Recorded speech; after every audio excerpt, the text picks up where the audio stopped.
Hey everybody, and welcome back to another Adobe Live here on Behance. We have a very good stream planned for you today, and I'm really happy to welcome Sonal. Welcome, Sonal. How are you doing? Hi, thank you. I'm doing good. How are Good. you? I am great, thank you. Sonal is an illustrator who is based in the Netherlands, and we've got a lot to show you today. We're going to be looking through your profile, right, and Behance, some of the work that you do, and it's really interesting to find out a little bit more about what it's like as a freelancer working in a new country, a new place, and how you set yourself up. So there's lots to cover, and so now we are joined by lots of regulars in the chat here. I can see that a full crew is here. I Oh, can want great. to say hello quickly. Hi Jackie. Hi Gareth. Hey Steve. Calling all the way in from New Zealand, which is amazing. Caroline, I can see in there as well. Oliver, Sean. So everybody is here. We're chatting in Behance today, everyone. So if you have questions for Sonal, then please get in touch. We're on behance.net/live. We're also on YouTube, of course, but with all of the chat, is in Behance. And afterwards, we'll be chatting in Discord as well. So Sonal, you're in Amsterdam. How is it over there right now? I am in Amsterdam. Netherlands. Yeah, but Yes. very close to Germany, the other side of Amsterdam. The other side of Netherlands. But I am an Indian illustrator, and I came here to Netherlands like almost 4 years ago. And I have been an independent freelancer since 2 years now. Mhm. And yeah. Cool. It's going good. Yeah, it's going good. And I'm just getting to know more people in the new country and just build my network. Yeah. So yeah, it's going good. Good. No, that's good to hear. And I think, that it's always good in Adobe Live. We hear from a lot of creatives who share stories, different processes. And it's really good actually to hear how you got yourself established and how you got set up from the beginning, right? And how you put yourself out there. What was one of the biggest challenge that you faced when you moved? Oh, I would say one of the biggest challenges was a new language. Yeah. Yeah, so getting hold of the language and getting to know, or just like getting to know clients or getting clients for jobs. Then the other thing was making friends over here from the same industry. That is so important. Yeah, it's true. Having a community is definitely the best. Yeah. And we see so much of that community through Behance, actually. And we often find that we have everyone that connects during live. So all the chat is often, about things going on in the UK or other things as well. It's so nice to have the community, to feel that we've all got each other. So Yeah. I definitely love that part of this. And of course, one of the biggest things is sorting out a portfolio to share your work, to getting everything. So tell us about what you do. I mean, you do a lot of illustration and drawing and things, right? Let's have a look. Yeah. So I would say like my work is a mix of 2D and 3D. It's mostly, you will see a lot of 3D work, but mixed with the textures, which I make in Photoshop. So I use a lot of Photoshop in my work. And do you want me to take you through it? Yes, please. Yeah. Definitely. We've already got some people commenting in the chat. Angus says, loving Sonal's blending arts projects. Oh, I'm going to start with that. Perfect. Okay. So you can see my screen now, right? Uh-huh. So we are in my Behance. Let's go with this one. So first of all, this project was for a big electronic company, but in the end, we couldn't agree on terms. So I opted out from the project, but I still have a nice project to show in my portfolio. So, and I'm quite proud of this one. So okay, you know what? Let me show you the video. So I do a little animation as well in my work. I'm not a good animator, but this is just like a small snippet of how the world comes together. So what basically is, I'll take you through the mood board. Now, this is an amalgamation of the Dutch Zaanse, that is like a neighborhood near Amsterdam. It is with 6 working windmills next to a river called Zaan. and it's really beautiful. It's my favorite places in the Netherlands. So I wanted to make that in my illustration style, and try to get things from India, like the colors from India. For example, whoever has been to India or is from India, you'll see that the trucks are so distinctive. They have so many colors and slogans and fonts, colorful fonts used. So I wanted to get that perspective into the 3D part. So yeah, so here you see the slogans used and just the textures. It's lovely. The colors blend so well. And I think Natasha's made a comment saying, love the blend between Indian and Dutch cultures. Thank you. So these are just few close-ups. And whenever I make a project, I try to not just make, even if it's one illustration, I try to show close-ups. I try to show the process. Also, for example, this is like a pattern of all the elements. It just gives you more like collaterals, you can play with. Then this is the first sketch that I've made on the iPad. Then I took that sketch into Illustrator. So Illustrator helped me to get like crisp lines, so that's helping me later on in modeling in a 3D software. So I don't have to think so much in the 3D software. I only follow those lines. And there is a question asking from Gareth saying, what do you animate in? Is that all in Photoshop? No, that is all 3D. What I showed you, the animation, it's in a 3D software called Autodesk Maya. Okay. So yeah, my work is like a combination of Photoshop and Maya, and I render the 3D with Redshift, if anybody wants to know. So this is also like a process that I wanted to show. Start from basic shapes and, try to build up the scene one step at a time, then put colors, put some lights in it. And yeah, you can also see this video. Can you hear that? Oh, it's too loud for me. So this is an Illustrator, the sketching part, and then how it goes into 3D.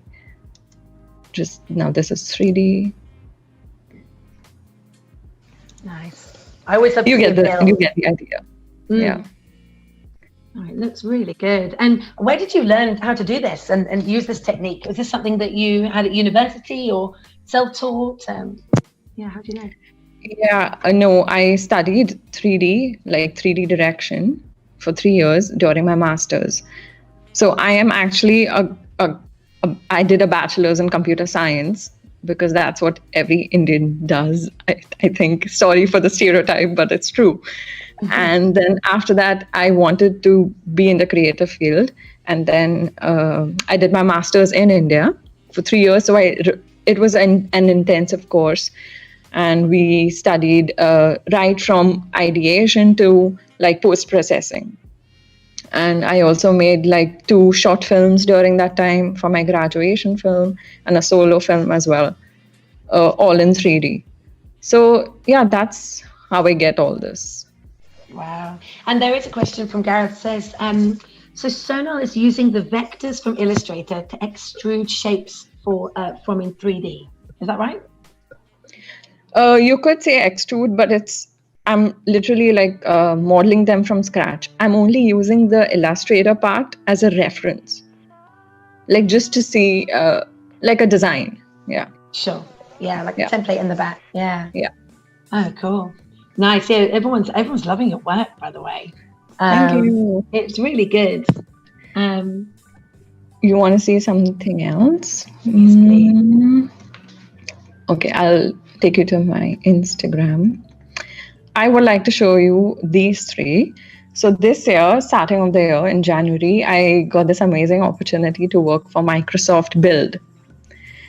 So it was with a studio in LA. So we both collaborated and we were together in the R&D process. And so we had to come up with the abstract illustrations for connecting, empowering, and yeah, so things like that. So it was pretty abstract. Plus, when you're doing stuff for a big company, you're very limited in terms of colors, in terms of shapes. So it was quite a task, a challenge. So these are some renders that I did from my side. And you can see this is for empowering possibilities. This is also one of them.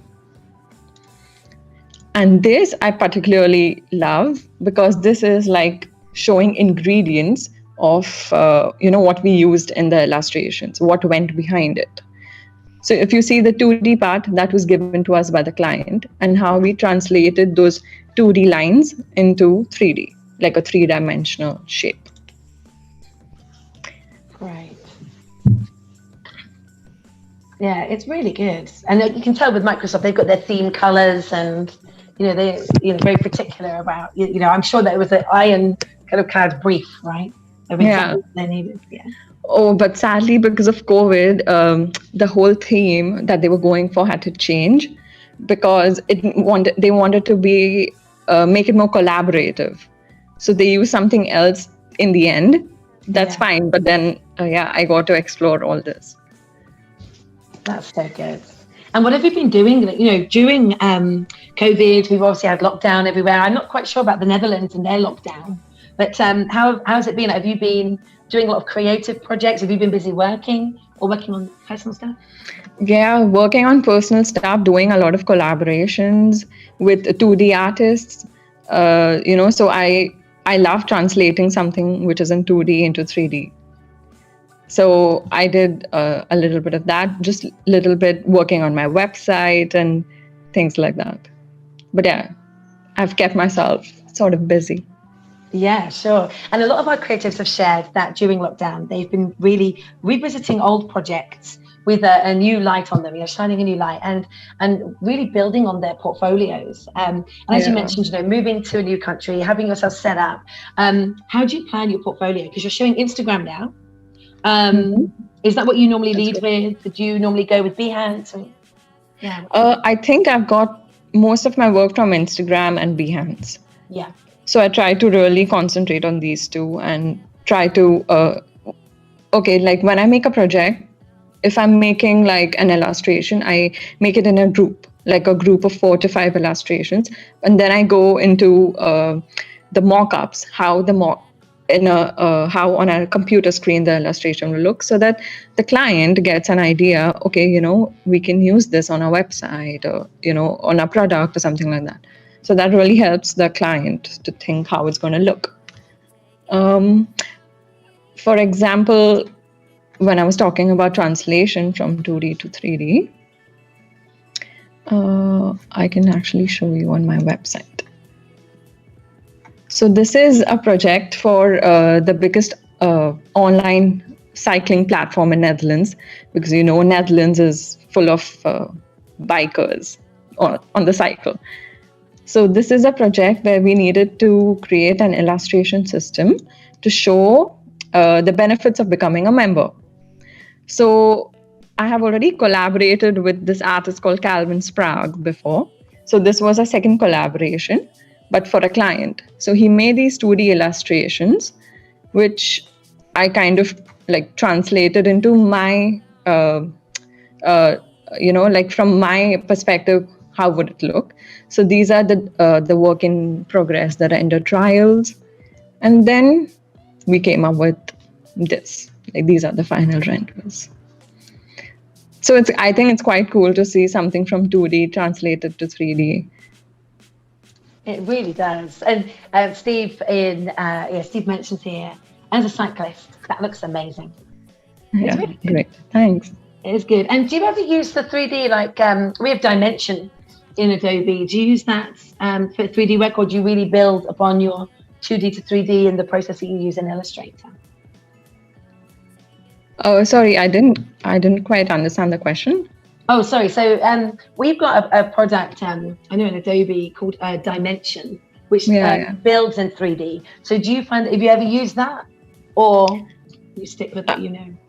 Yeah, I've not come about using that the software yet. Yeah, no, not quite. I've only like had a little play so far, you know.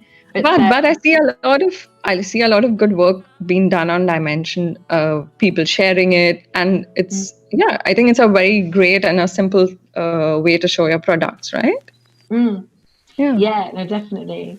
And it's it would be good then to see some of your process, because you mentioned that you often begin with a sketch, and then you build in that, in either Photoshop or Illustrator, and then build into that, 3D and layer it up. So where would you start? Shall we have a look?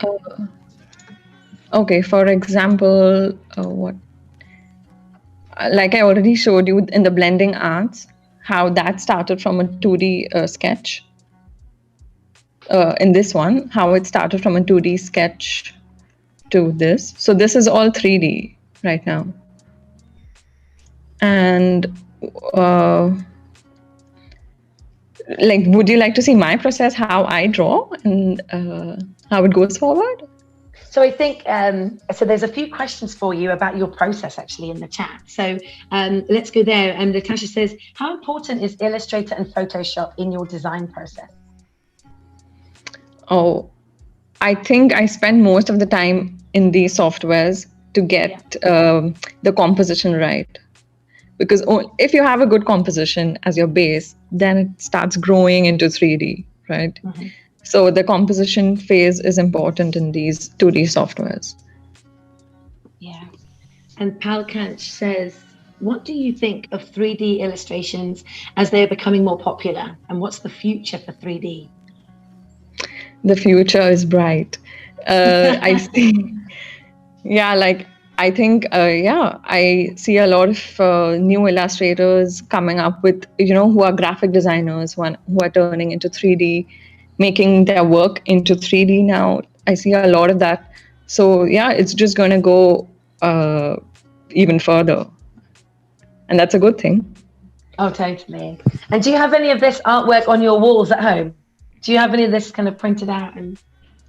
Oh, I have a few 2D illustrations printed out, and I also drew a mural on my wall. I cannot show you right now, but there are some pictures on my Instagram. Yeah, so it's nice to have some time off your screen and do something physical, like doing something manual. Oh, there you go. Yeah. Oh, wow. Nice. Yeah. That's so good. I always think anyone that can do that, and paint a wall, you've got to love it, right? Because you're going to see it every day. So you've got to be good at it to get into it. That's so good. It looks great. And Thank you. You can see the plants. You can see all of the plants behind you as well. So it looks like a really nice space. Yeah, it's nice to work in a green environment. Nice. And what's your favorite thing about what you do? What do you love? Everything, because my hobby is also this. Even in my free time, I find myself behind the computer trying to experiment with something, be it like a shader or a new composition. Yeah. So my favorite thing would be, I don't know, like, for example, in 3D, you can just switch the lights and you get like a different perspective on like a composition. Yeah. For example, I would like to show you how I get Photoshop involved in my work. Definitely. If I may. Yes, please. Yeah. Okay. So this is like a fairly simple composition of basic shapes stacked on top of each other. Right now I'm in Photoshop and this is a render. So my goal behind this project was to make like 4 to 5 illustrations in this theme, like, everything is going building up on top of each other like a tower. And I wanted to use materials that are soft, like almost translucent, and also to use subsurface scattering. That is, if you hold your hand against a bright light, you see redness in your skin. So I wanted to try that. Now, when I got the renders, I was like, okay, they look fairly simple. Everything is lit up. There's no drama right now. So I wanted to create drama. So what I did is to two renders, one with all the lights on in my scene and one with only a backlight. 1 second.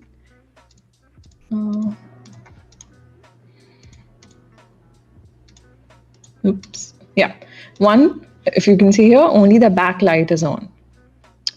So I did that so that I come to Photoshop and in my color corrections and my post processing, I see how can I play with that. So, okay, what I did was, so this is the one with all the lights on. This is the one with the backlight on. So I just placed them on top of each other. So just, play with your blending modes. And I used the one with the divide. And my hue saturation, let's see. Just change it till you get something that is nice and just creates a little drama, like sharper shadows and, till you're satisfied, just keep playing. So I like this result more than this. And how did you choose to get the light position there? Like, how did you set that up in Photoshop to control where that's coming from? No, so that is in 3D. So the lights were in 3D. But in 3D, when you render something, you get the result in a PNG or a JPEG format. Then you get that into Photoshop or even After Effects, and then you post process, like color correct it or just, like the, post processing. Sure. And what advice would you give to people that are starting a project like this? If in 3D? Yeah. Or just okay. Like your process, yeah. Yeah, like go slow, start with basic shapes, and don't expect something immediately. Don't expect a good result immediately. It will take time. But what I advise is you model everything from scratch, or even if you're drawing in Photoshop, do it from scratch. Try not to use plugins. Try not to use, for example, you have a chair in your scene. Don't download a free chair. Make the chair on your own. Model the chair on your own. Things like that. And also try to see how you can kind of replicate a scene in real life, like how the lights are falling, how the shadows react, or how the plants react, the moving plants. So I try to get that into my work, and maybe that's a good way to start, I feel. Yeah. And Gareth asks, do you use the three main lights, key light, fill light, and backlight in your 3D setup? Okay, for example, this one, I used the fill light and I used the backlight. So this is the fill light and this is the backlight. Only the backlight is on. So yeah, I do use it, but sometimes it depends on the project. Sometimes you have a whole environment that you want to light up. So that changes. Yeah. And Sandrine says then, so in this instance, the backlight was another render of the same scene with different lighting. Correct. And Sandrine says, that answers it. Yeah, because confirm. Nice one. Cool. So it's good to get some, some good tips. I think, you're right. You play around with it. Take your time. And find something that works. And there's so much going on in the 3D world right now. Mm-hmm. Everybody's making awesome stuff like animated loops and like awesome stuff. Yeah. So you might see it and you might feel, oh, when am I going to do that? But it's fine if you don't. Just choose your own path. Mm. Like I see animators doing some awesome loop animations, but it's not necessary for me to do that. I mean, they're good at it. I might be good at something else. It's fine. Mm. Would you consider moving into a lot more animation and things like that, or are you going to stick? I have tried my hand at animation in school, and I don't think it's something for me. Yeah. Yeah, I think it's good to try it, isn't it? And then you can work out then, okay, I definitely do not want to go down that path. Then And your work, your work is amazing. I mean, looking at your portfolio, looking at the work you shared on Instagram, look at all of these projects. I mean, they're really good. Is there any project that stands out to you? I mean, I know you shared the Microsoft project, but is there any other project that you absolutely loved working on? Let's do this one. This I absolutely love. I did this last year as a collaboration with Mark Conlan. Many of you might know him. He's from Australia, but I think he's Irish. So he had let's go down. Okay, so this was his drawing, like a 2D drawing that he made.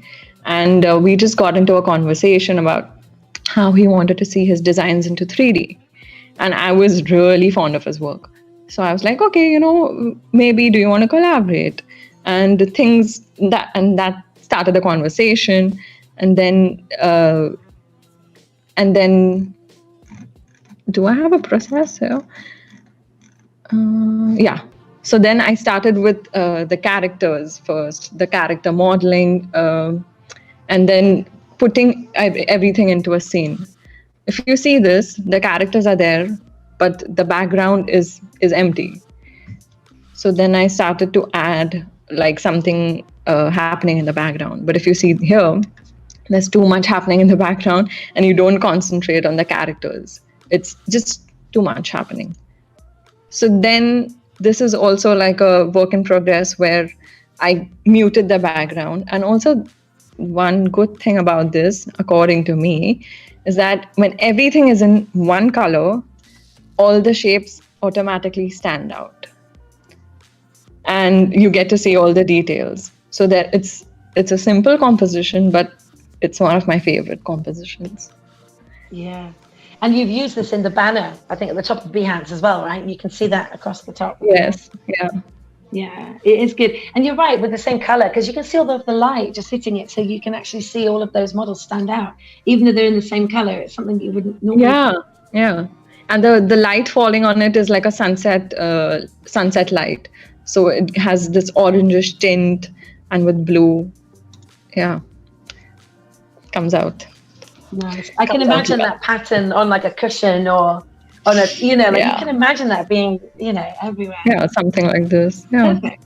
Yeah, you can really see it. Nice. Oh, and then sorry, Sonal, you go. What was it? It's fine. Well, I was going to ask my favorite question, which is always that if you won the lottery tomorrow and you were to stop everything, what would you want to be known for? I don't want to stop this. You don't want to stop? No. Because it's your hobby as well, right? No, I don't want to stop it. Yeah. But winning a lottery is good. It gives you this sense of, okay, it's a cushion. You can always fall back on it. But I would not give this up for anything. Yeah, no, it's good as well. It's good work. And what would be a great project that you'd like to work on? Like, actually, let's go back a step. Who would you like to collaborate with that you haven't collaborated with already? I think like Google. Yeah. And Adobe, maybe. Adobe. Yeah, because Adobe is making such fun stuff with the logos for Adobe Max, and they collaborate with so many 3D artists now. It's really beautiful and very inspiring. Yeah, no, definitely. Well, everybody, we're about halfway through our live stream today, and please ask any questions that you have for Sonal, and anything on, any of the work that Sonal does and has shared today. We're on behance.net/live if you want to chat. So definitely get your questions in. So it's so good actually to see that you can see the Indian influences kind of coming into your work, and you can see, in a lot of different places. How do you go about picking the colors? Does it depend on the brief, or do you decide, the coloring for things? The colors mostly depend on the brief. Yeah. But funny you say about the Indian influence. It was never there in my work, and slowly it's coming, and I like it. Yeah. So, for example, I was doing this illustration for showing you guys for the stream. So this is a rough sketch of something which is, I'll show you a mood board for it. And how did you sketch that? Was it on the iPad? Was it? Yeah, it was on the iPad, and I wanted to replicate something like the,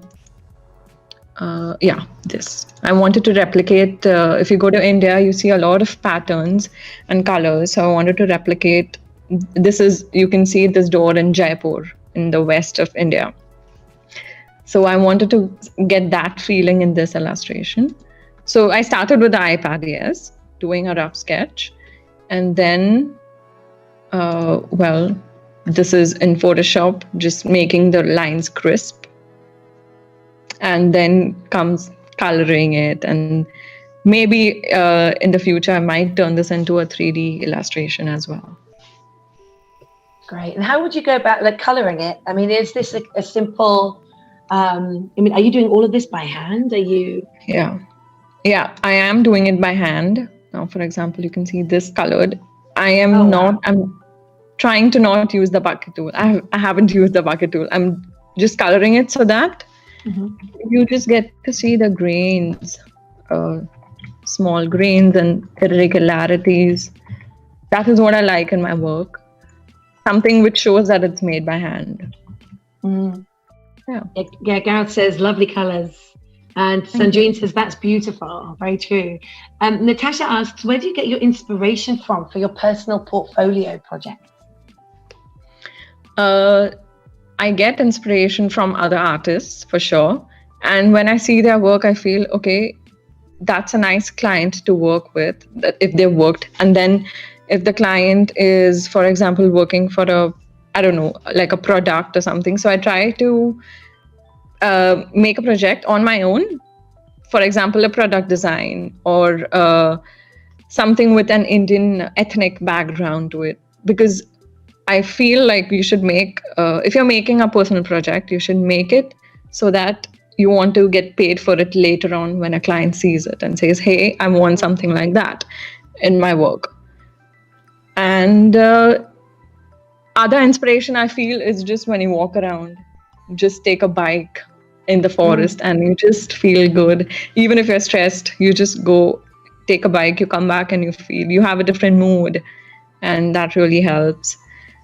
Plus, what is going on now with COVID, everybody is at home and you can't meet your friends and everything. Yeah, it has been a little stressful.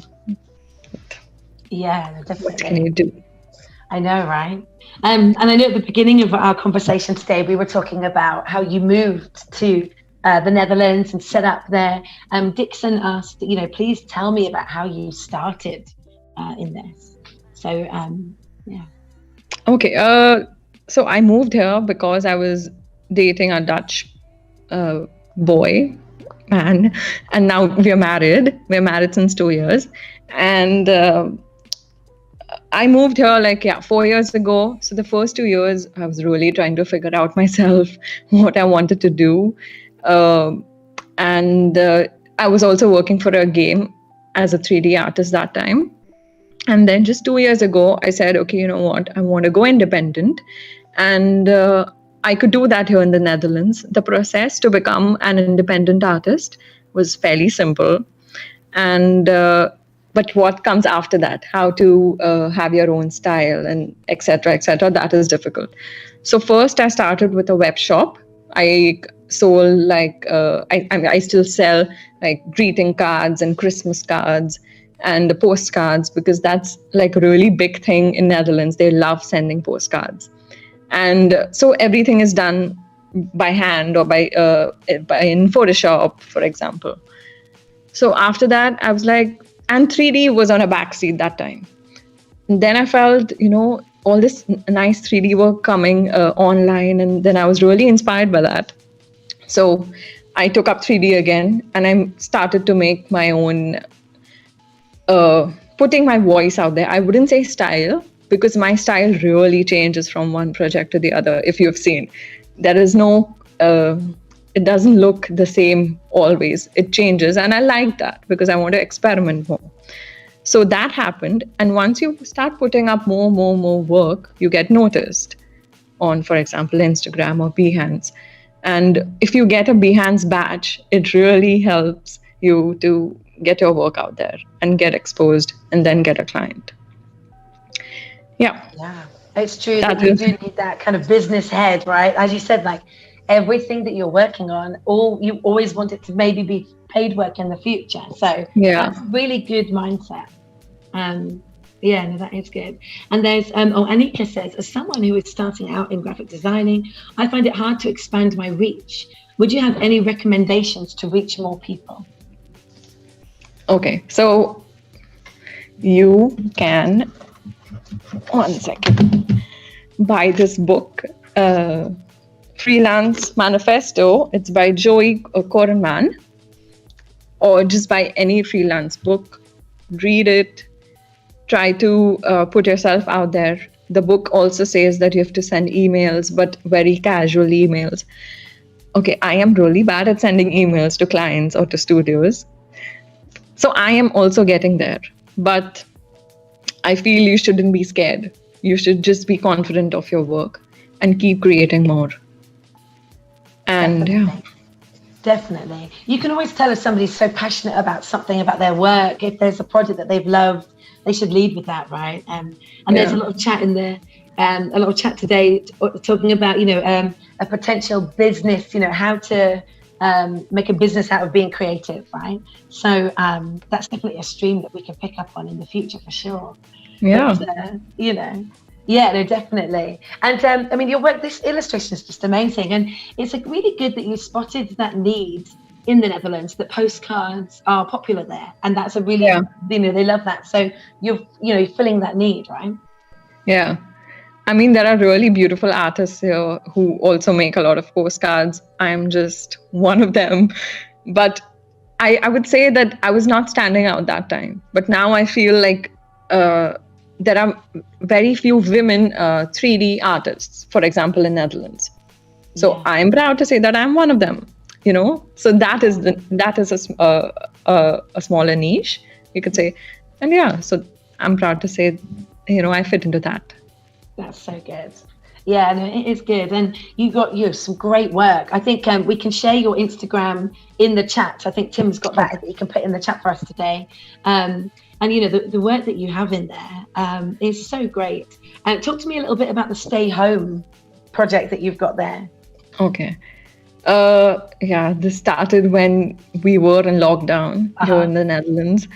And it was just a personal project of how you feel enclosed into your home, but you have to do it for the good of other people, and everybody stays safe. Mm-hmm. So okay, let me play this animation again, like a tiny just animation, and I wanted to show like a stop motion feel to this. So also I made the clouds and the feel of it like as if it's tactile. It's made of clay, so you can almost touch it. So that was the inspiration behind it, and just telling everybody to stay home. Yeah, it's so good. It's so good. I love the fact you've got the cat there too. There's always a cat that's trying to get onto a laptop somewhere on a Zoom call or whatever. I'm surprised my cat hasn't come here till now. It's so hard. Keep them away. It is, isn't it? No, and it's so good that creatives can use your skills and your creativity to spread a message as well. It can go so far and be spread so wide. Yeah. And Sandrine says, the text is really great, very tactile. Yeah, very good. I also tried my hand at making spaces, like surreal spaces. So this is something where you can see like the south of Europe, sitting in your balcony and just watching. This is all in 3D again, but just watching the sunset. Things that I want to have in my house, but you can't always have everything. So make it in 3D. Yeah. So So the inspiration for these is mostly through photographs. So I just go to Pinterest or unsplash.com and just look for photographs. They have nice compositions. So I try to get my influences from there for such type of work. That's good. It looked like Santorini, the first one. Yeah, right. Yeah. Beautiful. I'd love to be there right now. Oh, when I was talking about like put out your work and maybe the client will like it and commission you for it. So it happened for this illustration. So this a magazine contacted me and said, we would like to use this as a magazine cover. So then, and this work was already done. It was on my socials. So I got commissioned for it, so that they could use it. So that's one way of making things work as well. That's good. Yeah. Always have it in mind, as you said earlier. Always have your creative project as something that could be future paid work. In that, yeah. Oh, and also if you're already doing a job, like these are for like people who are starting out, okay, as freelancers. Don't quit your job. Just stay there and do this as a side gig. Get yourself out there, be confident of your skills, and then leave your jobs. Because I know a few people who are so good at what they do, but they continue with their jobs, which is a good thing. You can always fall back upon it. And it's good to build, right? And just get your work, get to a place where you feel confident about taking on projects and, build it slowly. I think that was your advice at the beginning, right? Just go slowly, practice. Yeah. Palkanch has asked, what do you think of lighting in 3D? How do you learn about lighting from photographs or imagination? Yeah, is it photographs? Okay. For example, let's go with this. This one, you see the light which is falling.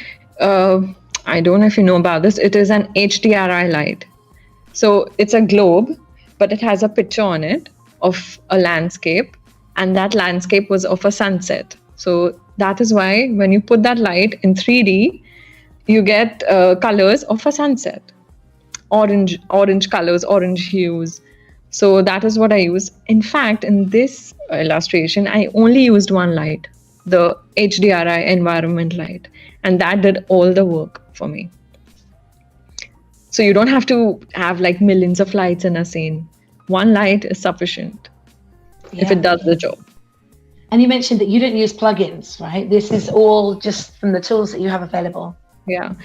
I'm not really good at plugins. I mean, even now, for example, I'd like to share this, the Lazy Nezumi Pro. I'm still on the free trial. So it is basically to use in Photoshop or ZBrush to have your pen. I can draw something. Okay. For example, if I was drawing now, it would be a little jagged, but with this, with this, it's a lot smoother, I feel, when you draw. It's a lot smoother. So this is but for Windows, and for if you're using a Mac, I think there's an equivalent. These plugins, okay, I understand you can use, but try to do things on your own. Yeah, it's definitely good to get started. And I think there were a few questions on the lighting that you mentioned earlier on about the HDRI light. Yeah. And Gareth has mentioned you put it on a sphere and all our subjects are in the sphere. So the lights pick up the environment that is on the sphere. Is that right? Sort of, yes. Yes. Good way to understand it. Yeah. So all your components are inside the sphere. See, but not necessarily. It really depends on the render engine that you're using. The sphere can be so tiny or so big, it's fine if your components don't fit into it. But it's important to have a HDRI. HDRI is just an image that you put on that sphere, on that light. And that, for example, if I had a glass object in my scene, So the glass objects, reflections and the refractions would show the HDRI image. Like a tree, I can see a tree in a glass bulb. But if I just use one light, then that glass bulb will only have a yellow color highlight, but it will not have an image projector on it, if you know what I mean. Yeah. Nice. Yeah, it's good to talk about these little things because these are the things that will actually spark, say, oh, I'm going to try that today. Yeah. So a lot of the live streams that we've had, there have been things where everyone said, oh, I'm going to give that a go. I'm going to try this today. So, yeah. And if you were going to get people into this, because 3D is new to me completely, right? So I'm, no expert, I'm nothing. And so you mentioned earlier on advice just to get into it, go slowly, take one object, focus on the lighting to copy natural light, maybe in the room, how the light reflects. Are there any good shapes and things that you would recommend starting with, like from the very beginner to get into this? Are there any shapes? Did you ask? Yeah, like what would you start with? Like a sphere? Would you go with? I think a sphere is the best because it bounces the light beautifully. Why just a sphere? Just add even a cube. Because in 3D, it's just one click and you get a cube. One click, you get a sphere. So have a couple of things and see how the light is reacting to these objects.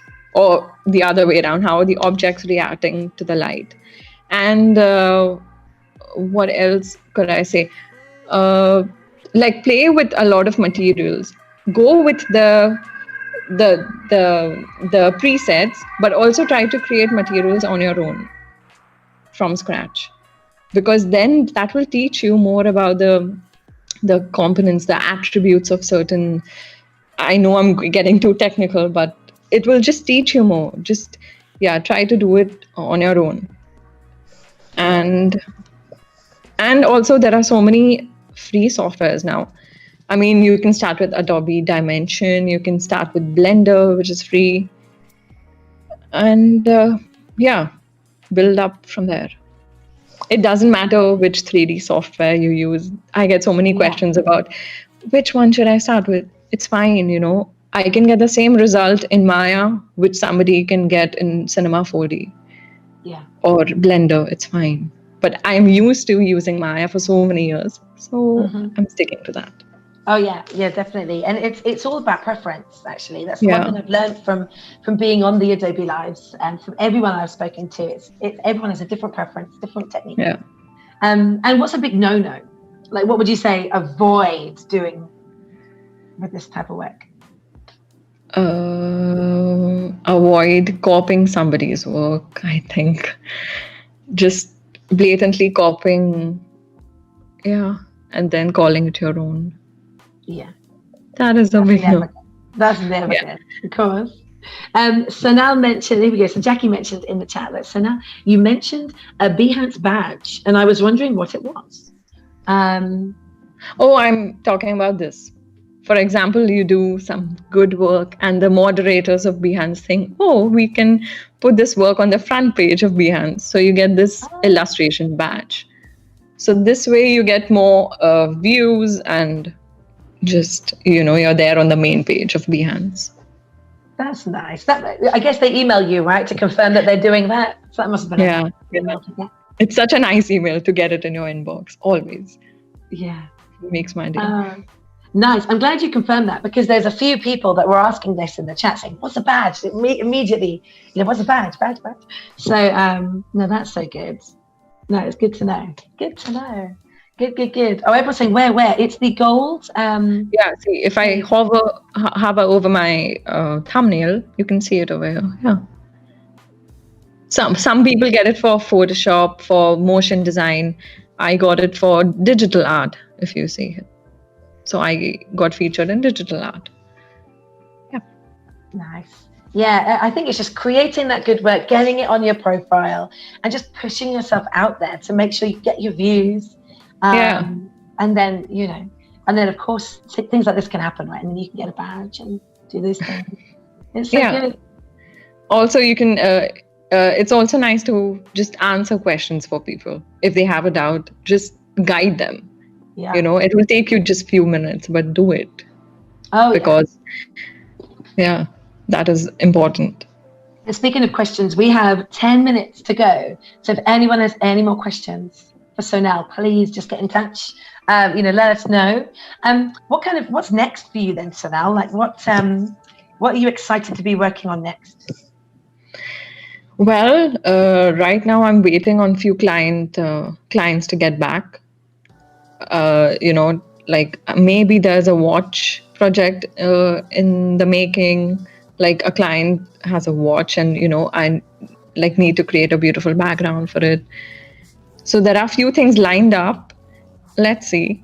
But probably I want to make like one more tutorial of I don't know, or maybe even a live stream on Twitch or something, like me just teaching 3D modeling, but I don't know.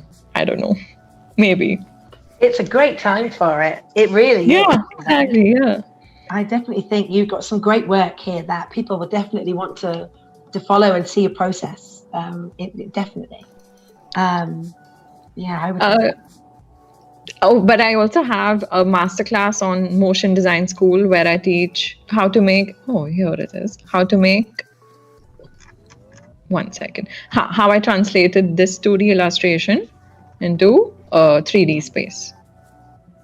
So there's already a masterclass that I've made. Like I talk you through from start to finish. Yeah. Fab. We love a masterclass here at Adobe UK. We do. So yeah, no, that's so good. Nice. Cool. Well, it's been really lovely chatting today. I know that we still have about 9 minutes to go. Dwani asks, how do you get companies to notice you for commissioned work? Sometimes you can email them. Also, getting the right email address is an art by itself. Go on LinkedIn, just look for something, look for a legit email. And if that does not work, for me, it worked because people noticed me on Instagram and or on Behance.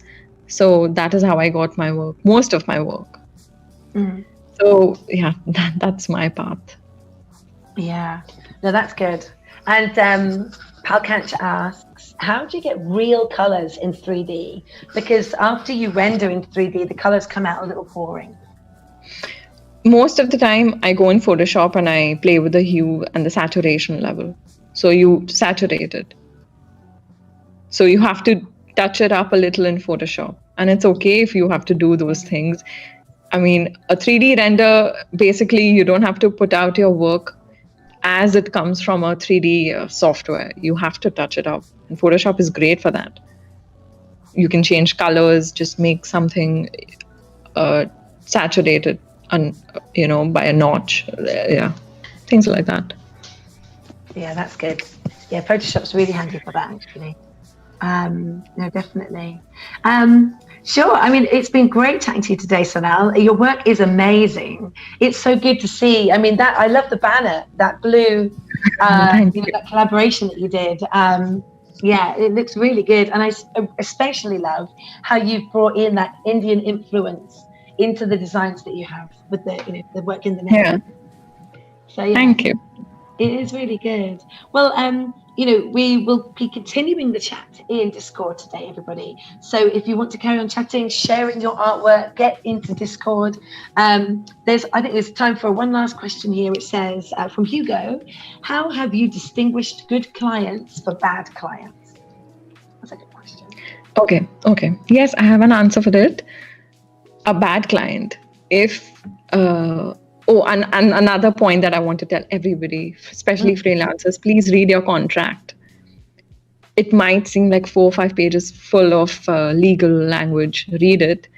A bad client, for example, will stop you from working for another client after working with them. Like it's called a non-competition clause. Always look out for that clause. So you cannot compete with that client by working for someone else. And that's not good for a freelancer. So that is a red flag always. And a good client is who gives you the freedom, or also even if they don't give you the freedom, they have these particular things in mind and they want you to go in that direction. That is also good. But it's nice for the client to know what they want. to have an idea.